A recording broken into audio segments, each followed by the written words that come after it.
سيدنا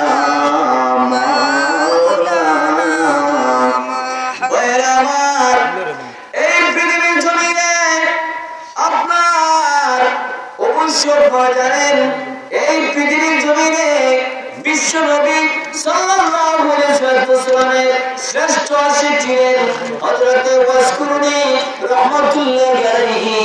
ভাইরা আমার, জালালি সাহেবের ব্যক্তিগত বানানো কথা নয়, কিতাবের কথা, ঠিক কিনা? ভাইরা আমার, হযরত ওয়াসকুরুনি রাহমাতুল্লাহি আলাইহি উনির মনের ভাবনা ছিল বিশ্ব নবী সাল্লাল্লাহু আলাইহি ওয়াসাল্লাম উহুদের যুদ্ধের ময়দানে যাবেন।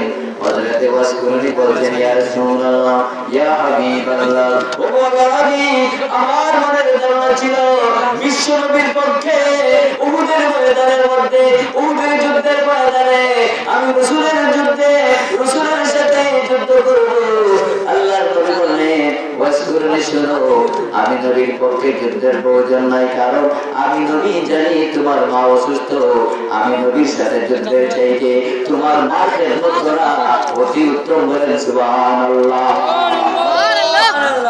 বিশ্বনবী সাল্লাল্লাহু আলাইহি ওয়াসাল্লাম, দয়াল নবী সাল্লাল্লাহু আলাইহি ওয়াসাল্লাম ইচ্ছা করলে হযরত ওয়াসকুরুনিকে উনি বলতে পারতেন যে আমার সাথে চলো উহুদের যুদ্ধের ময়দানে, আমার পক্ষে তুমি যুদ্ধ করবা, কিন্তু রাসূল বলেছেন, না, তোমার মা অসুস্থ, আমি নবীর সাথে যুদ্ধের চাইতে তোমার মার খেদমত উত্তম। বলেন সুবহানাল্লাহ। আমি বলতেছিলাম, মা বাবার খেদমত আমরা চাই কিনা? মা বাবার খেদমত চাই কি চাই না?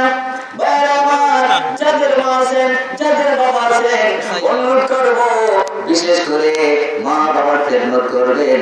মা বাবার খেদমত থেকে একটা সেকেন্ড পর্যন্ত বাহির হওয়ার কোনো অনুমতি নেই। বলেন সুবহানাল্লাহ। বর্তমানে প্রজন্মের কন্ডিশনে 70% সন্তান মাতা পিতার অবাধ্য সন্তান হতে চাই না। আমরা সবাই ঐক্যবদ্ধভাবে বাধ্যগত পিতা মাতার সন্তান হতে চাই, ঠিক কিনা? ভাইয়েরা আমার, যাদের মা নাই, যাদের বাবা নাই, আগামীকাল কবরের পাশে দাঁড়াইয়া সূরা ইয়াসিন তেলাওয়াত করবেন, কুল হুয়াল্লাহু শরীফ, সূরা ইখলাস 3 মর্তবা তেলাওয়াত করবেন, 10 মর্তবা বিশ্ব নবীর উপরে দরুদ শরীফ পড়বেন। মা বাবার জন্য যখন দোয়া করবেন, আল্লাহ পাক এই সন্তানের দোয়া কবুল করবেন, আর এই সন্তানের পক্ষ থেকে যত নেক আমল করবে, প্রত্যেকটা নেক আমল তার মা তার বাবার কবরের মধ্যে পৌঁছে দেবে। বলেন সুবহানাল্লাহ। সন্তান যখন মা বাবার জন্য দোয়া করবে, আর এই দোয়াটা বৃথা যাবে না, বরং এই দোয়ার সওয়াব মা বাবার কবরের মধ্যে যাবে, আর মা বাবার সওয়াব পেয়ে কবরের মধ্যে শান্তিতে থাকবে। বলেন সুবহানাল্লাহ। ঐতিহ্যবাহী জামাত ইসলামিয়া ফিকিহ মাদ্রাসা, এই মাদ্রাসার মধ্যে অনেক দূর দূরান্ত থেকে অনেক মা বাবার ছেলে সন্তান মাদ্রাসার মধ্যে দিয়েছেন হিফজুল কোরআন প্রতিষ্ঠা, হিফজুল কোরআন পড়ার জন্য 30 পারা কোরআন শরীফ পড়বে, মা বাবার জন্য দোয়া করবে, উস্তাদের জন্য দোয়া করবে, লজিং মাস্টারের জন্য দোয়া করবে, যারা খানা খাওয়াইবে তাদের জন্য দোয়া করবে, যারা মহব্বত করবে তাদের জন্য দোয়া করবে। ভাইরা আমার, আমি বলতে চাই, আল্লাহ পবিত্র কোরআনের মধ্যে বলেছেন, ওয়া ক্বাদা রাব্বুকা আল্লা তা'বুদু ইল্লা ইয়্যাহু ওয়া বিল ওয়ালিদাইনি ইহসানা। আল্লাহ পাক বলেন, বান্দা বান্দারে শোনো, আমি আল্লাহর ইবাদত করবা, আমার দাসত্ব করবা, আমার গোলামি করবা, আমি আল্লাহর পাশাপাশি, আমি আল্লাহর ইবাদতের পাশাপাশি ওয়া বিল ওয়ালিদাইনি ইহসানা, যাদের মা আছেন, যাদের বাবা আছেন, সঠিক খেদমতের জন্য আমার আল্লাহর ঘোষণা। বলেন সুবহানাল্লাহ। আল্লাহ পাক রব্বুল আলামিন সূরা আম্বিয়ার মধ্যে বলেন, ও আমার বান্দা বান্দারে শোনো, যদি কারো ছেলে নাই, কারো মেয়ে নাই, নাই, নিঃসন্তান হয়েছেন, একটা সন্তান পাচ্ছে না, একটা মেয়ে সন্তান পাচ্ছে না, একটা ছেলে সন্তান পাচ্ছে না, সারাদিন ক্রন্দন করে মানুষের সামনে মুখ দেখাইতে পারে নাই। আমার আল্লাহ দোয়া শিখে দিয়েছেন, ও আমার বান্দা বান্দা শোনো, যাদের সন্তান নাই, মেয়ে নাই, পুরুষ নাই, ছেলে সন্তান নাই, মেয়ে সন্তান নাই, আমি আল্লাহর কাছে দোয়া করো। আমার আল্লাহ দোয়া শিখে দিয়েছে, রব্বি লা তাযারনি ফারদান ওয়া আনতা খায়রুল ওয়ারিসিন। আমার আল্লাহ বান্দা যখন ছেলে সন্তানের জন্য আমি আল্লাহর কাছে দোয়া করবে, আমি আল্লাহ তার দোয়া খালি দেব না, আমি আল্লাহ আমার বান্দা বান্দির দোয়া কবুল করে ছেলে সন্তানের মাতা পিতা বানাইয়া পৃথিবীর জমিনে খুশি করে দেব। আমি যাবো কতটা আই যাবো দুশো আল্লাহুম্মা সমস্যা যাবো وقضى ربك ألا تعبدوا إلا إياه وبالوالدين إحسانا। আল্লাহর ইবাদত করব, আল্লাহর গোলামি করব, আল্লাহর দাসত্ব করব, এর পাশাপাশি মা বাবার খেদমত করব, ঠিক কিনা? আমার আল্লাহ পাক রব্বুল আলামিন এই পৃথিবীর জমিনে সমস্ত দুনিয়ার সমস্ত মানুষের মধ্যে সম্মানী হচ্ছেন বাবা, আর পৃথিবীর সমস্ত মহিলাদের মধ্যে সম্মানিতা হচ্ছেন মা, ঠিক কিনা? আমার এই পৃথিবীর জমিনে সমস্ত পুরুষের চাইতে সম্মানী হচ্ছেন বাবা, আর পৃথিবীর সমস্ত মহিলাদের মধ্যে সম্মানিতা হচ্ছেন মা। কারণ মায়ের কথা রাসূল সাল্লাল্লাহু আলাইহি ওয়াসাল্লাম তিনবার ঘোষণা করেছেন, সুবহানাল্লাহ। মায়ের কথা তিনবার ঘোষণা করেছেন, বাবার কথা একবার ঘোষণা করেছেন। ভাইরা আমার কিসের জন্য? মা এবং বাবার মধ্যে পার্থক্য রয়েছে। পার্থক্য হলো, দেখেন আপনার মার বেশি মায়া সন্তানের জন্য বেশি না বাবার বেশি মায়া? যদিও বাবার জন্য দেখা, মা হলেন সবর দাদা, ঠিক কিনা? আমার কিন্তু মার মহব্বত আর বাবার মহব্বতের মধ্যে আসমান আর জমিন তফাৎ করেন, সুবহানাল্লাহ। তার মানে হলো কিসের জন্য? মায়ের তো মহব্বত, বাবার কম কেন? আল্লাহ রাসূল বলেছেন, আল জান্নাতু তাহতা কদামিল উম্মাত। রাসূল বলেছেন, সঠিকভাবে যদি মা বাবার খেদমত করতে পারো, আমি রাসূল ঘোষণা দিলাম এই সন্তানের জান্নাত হবে মায়ের পায়ের নিচে, বলুন সুবহানাল্লাহ। কারণ এর একটা প্রশ্ন আসতে পারে যে হুজুর, মার খেদমত করলে মায়ের পায়ের নিচে জান্নাত পাবো, বাবার খেদমত করলে কি জান্নাত পাবো না? না, পাবে। তবে মা দিয়ে উদাহরণ দেওয়া হয়েছে, সুবহানাল্লাহ। মায়ের খেদমতে যেমন বেহেশত, বাবার খেদমতও তেমন বেহেশত। ভাইরা আমার, আমি সেই দিকে যাব না। এই যে আপনাদের মাদ্রাসার মধ্যে অনেক তালিবে ইলম আছেন, আল্লাহর নবী বলেছেন, নামুল খায়রুম ইবাদাতে জাহিলিন। আল্লাহ রাসূল বলেন, যখন কোন মানুষ একজন দিনদার আলেম যদি 1 ঘন্টা ঘুমায় আর সারা রাত্রিটা যদি একজন মানুষ কর্ম করে, তাহলে সারা রাত্রি কর্মের চাইতে 1 ঘন্টা আলিমের ঘুম দেওয়া উত্তম, বলেন সুবহানাল্লাহ। ভাইরা আমার, এই মাদ্রাসার মধ্যে অনেক তালিবে ইলমরা পবিত্র কোরআন শরীফের আলোচনা চলছে, ঠিক কিনা?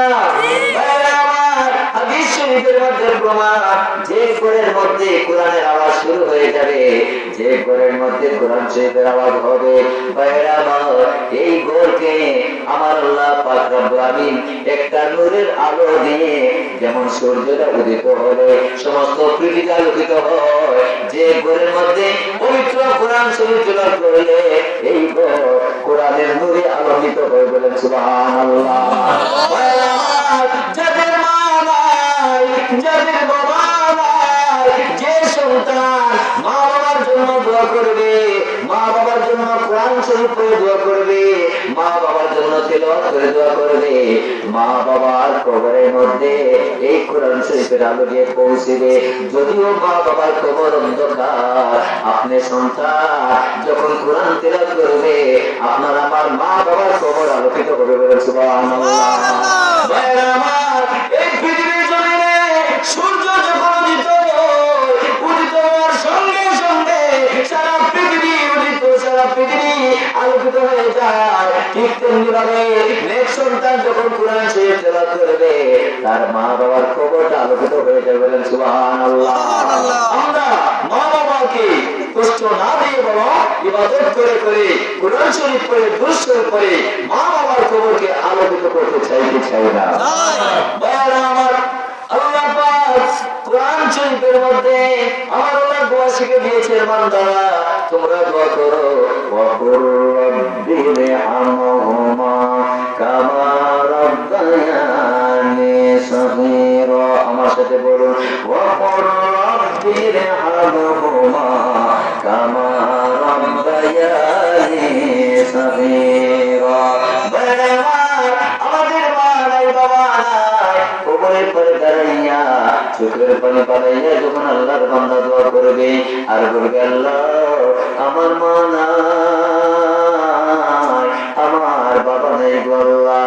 3 নম্বর মার্কিন কাপড় দ্বারা, সাদা কাপড় দ্বারা পেছাইয়া নিজের হাতে আমার মা আমার বাবাকে এই কবরের মধ্যে মাটির মধ্যে রাখছিলাম। যেই দিন এই দিন বলেছিলাম বিসমিল্লাহি আলা মিল্লাতি রাসূলিল্লাহ। আল্লাহ পৃথিবীর কোন মানুষের মিল্লাতে তোমার নবীর মিল্লাতে আমার বাবাকে কবরে রাখলাম। সুবহানাল্লাহ। আল্লাহ আমার মা বাবা আমি ছোট্ট থাকতে যেইভাবে আমাকে লালিত পালিত করেছেন, মহব্বত করেছেন, স্নেহ করেছেন, আদর করেছেন, আজ আমার মা বাবা নাই, কবরের মধ্যে নিজের হাতে দাফন করেছি আমার মা বাবার কবরের মধ্যে। আল্লাহ আপনি আমার মা বাবাকে লালন পালন করবেন। সুবহানাল্লাহ। যখন সন্তানটা পৃথিবীর জমিনে মা বাবার জন্য দোয়া করবে, মা বাবার কবরের মধ্যে শান্তি পাবে, মা বাবার কবরের মধ্যে রূহ আরাম পাবে, মা বাবার কবরে মা বাবার কবরের মধ্যে সব রেশনে পৌঁছবে, মা আরামে থাকবে, বাবা আরামে থাকবে। আর বিশেষ করে এই সন্তানটা হবে এই পিতা মাতার জন্য সারা জীবনের জন্য সত্য জানিয়ে বলেন সুবহানাল্লাহ। মাদ্রাসার মাধ্যমে, প্রধান শিক্ষকের মাধ্যমে অনেক হাজার হাজার ছাত্ররা 30 পারা কোরআন শরীফের হাফেজ হইয়া যখন মা বাবার সামনে দাঁড়াবে, মা বাবা বলবে, সন্তান শোনো, তোমার হাফেজ সাহেবের কারণে হয়তো হাফেজ সাহেব তোমার জন্য শ্রম দিয়েছেন, কষ্ট করেছেন, আর তোমাকে আজকে 30 পারা হাফেজ সাহেব বানিয়ে দিয়েছেন। বাবা, এ বাবা, আমি যদি মারা যাই, আমার জানাজার নামাজ তুমি পড়াইবে। আর বিশেষ করে সন্তান উস্তাদের জন্য দোয়া করবে, আমার উস্তাদের কারণে আজকে আমি 30 পারা কোরআনের হাফেজ সাহেব হয়েছি। এর জন্য আজকে আমার মা আমার বাবা দুনিয়াতে নাই, ইন্তেকাল করেছেন। গ্রামের মহল্লা আত্মীয়স্বজন বদ্ধ হইয়া ওই সন্তানকে বলবে, সন্তান তোমার বাবার জানাজার নামাজ তুমি পড়াইয়া দাও। আমার হাদিস শরীফের মধ্যে প্রমাণ, যদি কোন সন্তান তার মা বাবার জানাজার নামাজ পড়াইয়া দেয়, কবরের আযাব মাফ হয়ে যায়। নেক সন্তানের প্রয়োজন, আমরা নেক সন্তান চাই। নেক সন্তান চাইতে হলে এই সন্তানকে মাদ্রাসায় দেওয়ার প্রয়োজন আছে না? নাই? অনেক আছে, অনেক সময় দেখতে পাইছি অনেক জায়গা বিশাল বড় মাদ্রাসা, কিন্তু হাজার হাজার গড় একটা গ্রামও একটা লজিং একটা ছাত্রের ভাব না। এরকম আমি না টেলাকমি বাইশ করছে, টেলাকে ওয়া তেল বছর আছে তো টেলাও আগে তো আমরা এই বছর আমার ওখানে দিই না। কিসের আমার কিসের টেনশন? এই হাফিজ চাপ আপনার কোনো খাবার করবে, যখন হাফিজ চাপ দোয়া করবে, আলহামদুলিল্লাহিল্লাযী আত'আমানা ওয়া সাকানা ওয়া জাআলনা মিনাল মুসলিমিন, যখন শুকরিয়া আদায় করে দোয়া করব আর বলবো, আল্লাহ আমার নজিম নষ্টকে মাফ করে দিও। সুবহানাল্লাহ। চিন্তা করছেন লজিং দিন যে খবরদার একটা ছাত্র লজিং দেওয়া বিশাল বড় একটা নিয়ামতের হাত, নেকির হাত।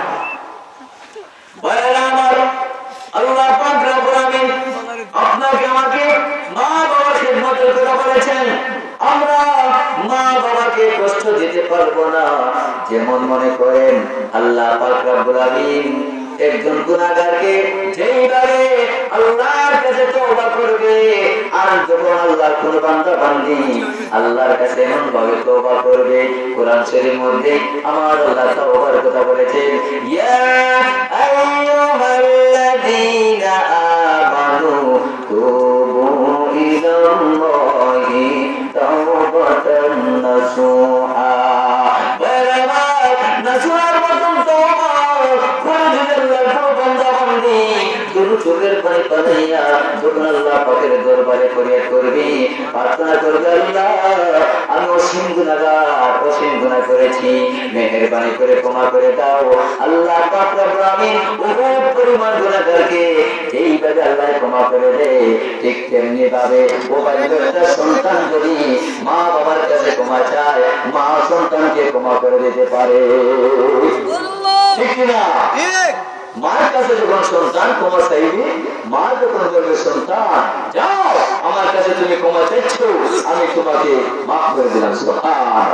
কারণ হলো আমার কিতাবের মধ্যে প্রমাণ, কোন সন্তানকে যদি মা ক্ষমা করে দেয়, আমার আল্লাহ ক্ষমা করে দেয়, যে সন্তানের প্রতি মা বাবা অসন্তুষ্ট, আমার আল্লাহ সন্তানের প্রতি সন্তুষ্ট। যে সন্তানের প্রতি মা বাবা বেজার, ওই সন্তানের প্রতি আল্লাহ বেজার। বলেন সুবহানাল্লাহ। মা বাবা সাধারণ জিনিস নয়, মা বাবার কারণে এই পৃথিবীর আলো বাতাস পেয়েছি, ঠিক কিনা? আর যদি মা যদি থাকতো না, বাবা যদি থাকতো না, আপনি আমি পৃথিবীতে আসতাম না। ভাইয়েরা আমার, মা আছেন বিদায় বাবা আছেন, তাদের মাধ্যমে আল্লাহর কুদরতের মাধ্যমে পৃথিবীর জমিনের আলো বাতাস পেয়েছি। বলেন আলহামদুলিল্লাহ।